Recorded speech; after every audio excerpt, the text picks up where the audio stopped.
Hey everyone. Um, I just had a crack at installing the Kant-Slam hydraulic gate or door closer. It's really clever there. The Kant, instead of a C, they used a K. Super clever stuff. Made in USA. It doesn't mean much other than it was made in the USA. I can't speak to the quality, however. Anyway, any of you who have had a read of the instructions knows that doesn't make a ton of sense. So, I didn't make a video while I was installing because I didn't want to edit the video 500 times based on the mistakes I made. So here is the Kant-Slam unit, and I looked for a video prior to installing this, and there isn't one. So, hope this helps you out some. Try and cover some of the basics here. So, if we'll go through the instructions, I'll just read through them. So, it says place tie bar on door gate with bracket hinge on door or post. That's this piece here. Okay, 2 and 2, it's talking about this piece on the left. It wants you to install it as here and drill and screw in one of these. Now notice this is a 3/16 drill hole, and down here they're actually looking for a 1/8 hole. So don't use the same drill to drill both holes, because they're actually different. So when it's talking about the second one, it's actually talking about for these screws here. I wasn't really paying attention and didn't notice that they wanted a different drill hole size before I looked at the screws. So anyway, drill for these, screw them in, and actually doesn't tell you to, but put these pins in here and here. Put these pins in as well, and those are these pins here. You'll see they have a little notch that allows them to slide into place.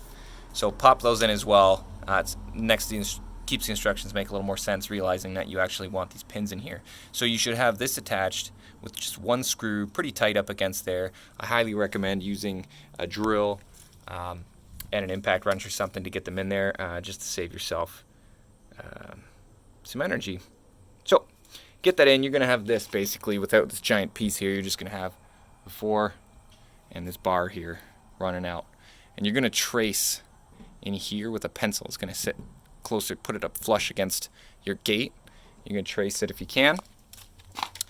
And then what it says here, which is also a bit confusing, is, now that it's all there, open it up and trace a vertical line back from the end of the slot.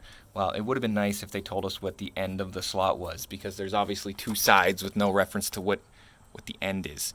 So the end is actually the part closest to the bracket here on the left. So with the gate 90 degrees open, mark a quarter back from the edge. So realistically, if I can show you here, you're going to trace and you're going to mark a 1/4 inch back closest to the hinge from the 90 degree.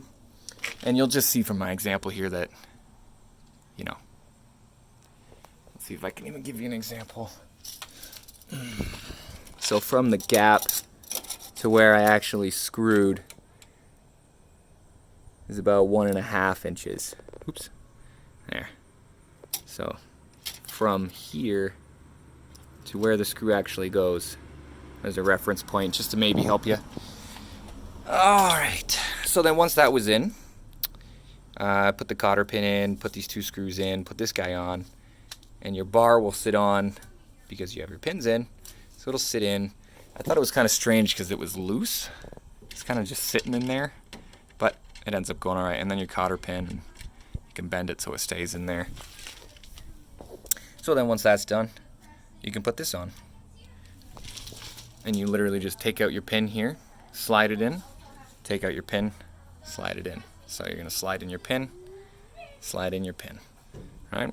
You should be looking like something like this. And I should have just saved you about 20 minutes with what I just explained. So there's also this little pin up at the top. Okay, just open your door just a bit and this will actually just fall right out. Don't try and pull it out, otherwise it's going to be real tight. But just need a little tiny bit of tension and you'll see these actually lift with the hydraulics. So once that's all in place, also use your impact wrench if you can to get these guys screwed in. Oh, and another note, these pins, or these nuts here at the bottom, are actually 13 millimeter, while these are 11. Would have been nice if they were the same, but they're not. So just a note for that if you're getting your tools out prior to installation.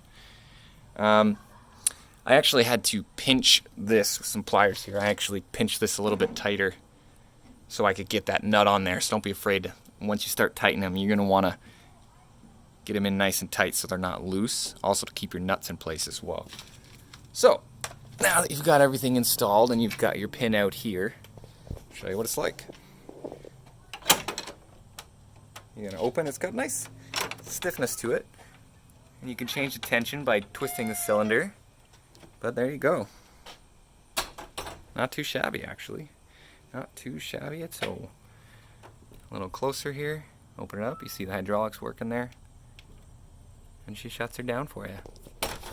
Comes with this little plate. Just going to pop that on there. There's your final product. Well, hopefully this was helpful to you. Because there was nothing that was going to help me. Enjoy. Have fun. I guess that's the big part.